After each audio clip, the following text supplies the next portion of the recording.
आजच आपली जी सर्जरी सकाळी झाली आहे तिला TOT म्हणतात बरं का, ट्रान्स ऑब्च्युरेटर टेप.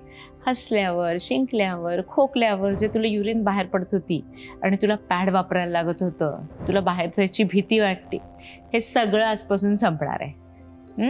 ह्या सर्जरीनंतर जी काय 5 दिवसाची मी अँटीबायोटिक दिली ती व्यवस्थित घ्यायची आहे. 1 ते 2 दिवसाचाच आराम, फक्त जास्त आराम करायचा नाही. त्याच्यानंतर रोज आपल्याला 45 मिनटं चालायला जायचं आहे. पोट आपलं साफ झालं पाहिजे, कॉन्स्टिपेशन होऊ द्यायचं नाही आहे. भरपूर पाणी प्यायचं, पालेभाज्या खायच्या, भरपूर हालचाल करायची.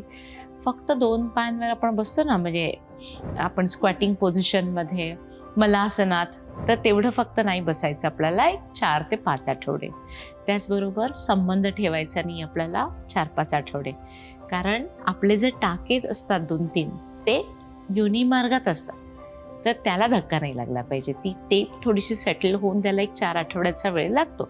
तोपर्यंत पोटावर जास्त जोर नाही करायचा, 2 पायांवर बसायचं नाही, संबंध ठेवायचा नाही. ठीक आहे. अँटीबायोटिकचा कोर्स आपल्याला कंप्लीट करायचा आहे. लगेचच म्हणजे साधारण 2 ते 3 दिवसातच तुला जाणवेल, जी आधीची तुझी तक्रार होती ना, खोकल्यावर, शिंकल्यावर युरिन येणं, ही सगळी जाणार आहे आणि एकदम छान, आनंदी, कॉन्फिडंट लाईफ तू लीड करू शकशील. ओके.